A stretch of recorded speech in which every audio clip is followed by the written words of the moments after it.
Good evening, everybody. Welcome to Business Today. I'm Jerome Paul Sonko with Winnie Buyinza Nakauchi on sign language. We're coming to you live from plot 42 Nile Avenue, and we get right onto it with the civil society organizations that have come together to find solutions on the escalating food insecurity and malnutrition in Karamoja's sub-region. The government has been asked to rethink the trade policy practices in Uganda, as well as promoting food sovereignty in Karamoja. Naomi Mutumba reports. Hunger and malnutrition have persisted over the years. In 2017, about 10.9 million people experienced food insecurity in Uganda, and in 2020, 10 million went through the same, and the most recent region is Karamoja, where 4 households out of 10 in Karamoja have no food. The civil society organizations has urged the government to come up with better policies to curb hunger, especially in the Karamoja region. Looking at Karamoja as a livestock production zone, we only need to support them in enhancing their production and productivity in livestock. If only Uganda had decided that our livestock economy is in Karamoja, I'm telling you, things would sort themselves out. People of Karamoja, that their practice, their production practice of moving from one place to the other, they were not casually moving. No, they were not moving at leisure. They were in search for water and pastures for their animals. How much investment and infrastructure have we developed to ensure that there is sustainable supply of water for livestock production in Karamoja? How much? And how much does it take? So, we just need to go back to the basics. We need to appreciate Karamoja. Number one, we need to change our mindset about Karamoja. Part of the challenge that we are having is our mindset about Karamoja at all levels, the way we look at Karamoja. Everybody wants to go to Karamoja and change it in his own way, instead of appreciating it the way it is and then support them to give them a catalyst to move from where they are, from what they are doing and what they love, to where we can give them big trajectories.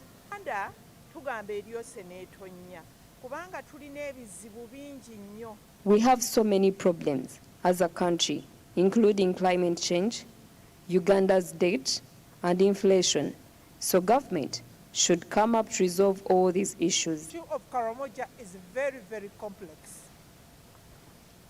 And for years, we have kept that region in deprivation, in condemnation, in insults, in so on and so forth. So we are not going to manage issues of Karamoja by force all the time. We have to have a systemic transformation agenda for Karamoja. I'm telling you, we haven't seen the livestock markets work. And if only we streamline the livestock production and marketing and industrialization, people will automatically change. Naomi Mutumba, Smart 24. Moving on, just a quick reminder, we are streaming live on YouTube, Smart 24 Live. Do remember to subscribe as well. As we move on, globally, the importance of retirement planning cannot be understated. It is important to plan for retirement because when people retire, they are bound to experience a reduction in their income. It is from this basis that Alhaj Kaduna Bilwega, the CEO, Uganda Insurance Regulatory Authority, encouraged insurance providers to embrace innovation, increase uptake, and enhance quality of life after retirement. Pattison Mumbere with the details. If you want to retire and live in comfort, a retirement plan and commitments to saving are vital. People in their 20s, 30s and 40s are especially advised to start planning, saving and investing for retirement. The insurance providers have been requested to put better packages of ensuring quality of life after retirement. There is still a lot to do. I want to encourage the insurance providers to engage such schemes because they would also need annuity plans in order to manage their scheme better. And indeed, that discussion needs to be more enhanced with UBRA and the NSSF to see how can we achieve the intended objective of creating these savings even when we become old. Retirement planning helps one to assess his or her readiness to retire at a desired age and still have a better lifestyle. It encourages early retirement because of the good saving practices. However, if it is not planned well, it can come up with uncertainties. Actually, in my working life, I've experienced so many people coming close to retirement, and one of the uncertainties they have are financial. That's the biggest one, because they're uncertain over this working life. I've not been putting aside enough for my retirement. Work is coming to an end. You panic. So one of the biggest uncertainty is the financial aspect. The second uncertainty is time. What do I do with my time? And probably because I don't have enough money put aside for my retirement. So you find you want to hide away from family, from friends, because you have nothing to spend on. So there are two things that are uncertain when you're retiring. That's financial stability, because your monthly salary has stopped. Some insurance providers in Uganda have embarked on an annuity plan, which is a financial product that provides you guaranteed regular payments for the rest of your life after making a lump sum investment. The annuity plans is intended to cure the traditional disease of people retiring and getting lump sum at retirement. You realize that people getting lump sum, they are going to use it for things they are not experienced in. And that has accounted for them losing this money. Now, the annuity plan means that money is mobilized and invested by professionals who assure the retiree a guaranteed percentage of constant payments. Regardless of your age, retirement plan is very vital, and it should cover your mental, physical and financial needs during retirement. A good retirement plan should give you a smooth transition from an employed individual to a comfortable home life. Bedson Mumbere, Smart 24 TV, Business Today. All right, now, thank you very much, Benson Mumbere. As of today, the Uganda Manufacturers Association has held the post-budget symposium under the theme Positioning the Manufacturing Sector to Facilitate the Implementation of the Objectives of the National Budget for the financial year. According to the To increase awareness of the priorities of the national budget targeting manufacturing sector growth as passed by government and its implications on the manufacturing fraternity. Manufacturing sector has taken an upward trend from 3.5 trillion, that is approximately 20.4%, to 4.99 trillion in the financial year 2020-2021. You are doing to manufacture. Don't look at the population of Kampala or Uganda. Don't look at this small. Look at the market of Africa. 2.5 billion with an import bill of 547 billion annually. We want to, as a continent, to replace everything that we are importing on the continent by supporting manufacturing, by being manufactured here. We are in NDP3, National Development Plan 3, and the manufacturing sector has been made one of the targets of NDP3. That is to increase and sustain quantity of manufactured goods relative to all other exports that the country does. As to specifically have changes in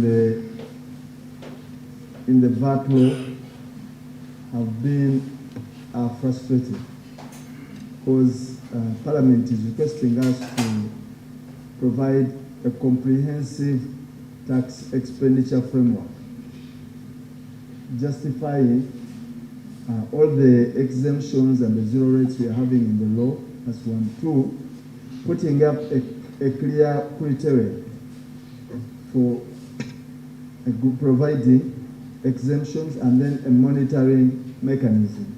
47 billion, 547 billion US dollars annually. So that should excite all of us manufacturers to say that we have that market. In the next 5 years, we'll be developing 22 industrial parks. And this financial year, as a PSST, we'll be letting you know we are beginning with 5 industrial parks. Government is asked to facilitate the taxpayers, especially manufacturers, to meet their targets, provide adequate solutions to inhibiting issues, and also provide market for locally produced goods. Naomi Mtumba, Smart 24. All right, now we'll move to the agricultural sector, as in response to the effects of the climate change to the agriculture and agribusiness sector, a Buy Green Challenge Fund has been set for green agribusiness investment for climate change, adaptation, mitigation and biodiversity conservation. The 7.5 billion shillings fund target is to enhance small and medium-sized enterprises to climate change and to promote a green agri-food system. But is this fund enough for all Ugandans? And can the budget allocation for agriculture this year mitigate some of these illegal activities in the sector? Rona Nahabe with more of the 7.5 billion shillings fund to the agricultural sector. Government is supposed to allocate 10% of its budget in agriculture, but the recent budget allocation was less than 10%. Uganda's agriculture is evidently experiencing a rapid declining rate, mainly because of the effects of climate change. The population dependency on agriculture combined with the changing patterns and the unstable land management. Microfinances like UGAFOD are appreciative because of the guarantee owed to the beneficiaries. Our portfolio, about 90% of our portfolio is more of unregistered land and also chattels. These include even animals. So we are happy that the intervention of agricultural guarantee came in handy. And we know that we all want to serve women. But we very well know that in Uganda, it is hard to find a woman who has collateral, who has land. So how can we be able to serve this? So this is something that came in handy. We again appreciate what we have gone through with ABI. They found us with about 1.5 UGX, but by working together with a committed implementing partner, we have been able to achieve a lot. We are in rented premises, we were outsourcing everything up to the weighing scale. Now we have our own weighing scales, we have our own warehouses, and we export coffee. And for the last 3 consecutive years, the program's mandate is to ensure competitive, profitable, and sustainable agriculture and agribusiness sector in support of equitable wealth creation in Uganda. Will cut across or not be restricted to these value chains. So we're not really being very value chain specific. We're rather open to any good idea. Rona Nahabwe, Smart 24 TV, driving business. All right, many thanks for that particular report, Rona Nahabwe. As we move on to financial management in business, a lot of work goes into running a business, and you may need to open your store. When you look at this particular one, great customers, stock, shelves, keep your website up to date, then also complete customers' orders and a variety of more. The other was greeting customers, not great customers. So you can also as well look at orders and a variety of other tasks related to your chosen business. One important element of being a business owner is making financial decisions. For small business owners everywhere, record keeping is a necessity and sometimes tricky in making sure a business runs smoothly. Let's get the report. Keeping clear records of income, expenses, employees, tax documents, and accounts isn't just good business. It helps you monitor progress towards goals and save you time and money. Of this world, there are simple things like record keeping. Planning for the day in business is important. Knowing the expenses of that day will help you to balance business finances of the day, simplifying the bookkeeping act. Diana Kajumba, Director, NUK Uganda Kids Wear, says. Like I told you, I plan for the day. I know how much I'm going to spend, what I need to purchase, how much I'm spending, our usual shop expenditures, lunch, allowances, anything like that. And then at the end of the day, I have to make sure that what I had to spend on is what was actually spent on, and how much I spent, how much was from, say, the account A, account B, and, I balance it. While advising, Dennis Ahimbisiwe says that it's not advisable to borrow money while starting business because some starting business collapse, which leads to someone rotating in the debt cycle. The mistake that people make or businesses make is to borrow money for one purpose and then you deploy it on another purpose. We've seen people who come and tell lies to us. I want to buy a plot. Before you know it, they actually are going to pay money lender somewhere who was on their case. Or they're going to marry a second wife, So you don't want such things to happen. Borrowing and lending, it's a business of trust. If me as a lender cannot trust you, you are creating a crack in our relationship. At the beginning I said, lending and borrowing is a relationship business. So if you borrowed to go and buy a plot, but I heard that you actually wanted to marry a second wife, you are diverting. You are being untrustworthy. You are being unfaithful in our relationship, in our marriage as a borrower and lender. Okay, so you need to make sure that when you borrow money, you strictly deploy it on what it was borrowed for. If you wanted to add stock in business, ensure you add that stock in the business. Don't divert the money. Okay. Most times it's not advisable to borrow money to start a new business. Businesses, growing a business is about making mistakes and learning from experience. So when you are starting a new business, then it means you have not actually, you have not done enough mistakes to learn, to give you experience to run a business. Sometimes, of course, circumstances are unique. It's not that we are completely prohibiting borrowing to start a new business, but I should say it's not advisable. It's not very advisable because you need to have gained some experience for you to be able to fund such a business. Otherwise, you are risking to take a debt that is going to keep you in a cycle of indebtedness. The business is lost because you didn't have the experience at the time you borrowed to fund it, and also you cannot pay back the money that you borrowed from a financial institution, so you find yourself now in a cycle. A loan that was supposed to help you grow a business, it is actually making you worse. Winnie Nakauchi, Smart 24 TV. All right, as we move on now to the next report, this particular one is regarding exportation of labor, as government is set to ban labor externalization. So the government of Uganda is considering a ban on the externalization of labor, especially to the Middle East, following allegations of mistreatment and alleged human organs removal from the workers. Over 50,000 Ugandans flee their mother country in search for greener pastures abroad, locally known as GAO, which helps Uganda curb the high unemployment rate. So this sector helps Uganda to curb the unemployment gap, leaving a very huge question on whether we have available jobs for the country. Understand that a lot of unemployment exists in this country, and this sector does so much in reducing or basically fighting the unemployment and employment, bringing a lot of money to this country.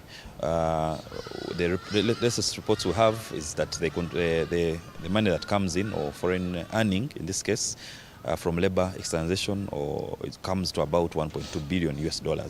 So this surpasses other sectors like coffee, but and that's not all, because there's also money that is paid here that the government receives directly, which we call non-tax revenue. Money that, for example, goes to the passports, money that the government receives from the job orders or from the job vacancies that are paid for in the destination countries. This sector contributes towards the economy more than some sectors. Now the question is, what will be the fate of all these Ugandans if the government decides to ban labor exports? Because when we look at statistics, this is what we see. A number of externalized migrant workers by sex from 2016 to 2021, and the year of 2016, 504 were females, 2,035 were male, that is a total of 2,539. On the year of 2017, 2,991 were female, 2,126 were male, giving us a total of 5,117.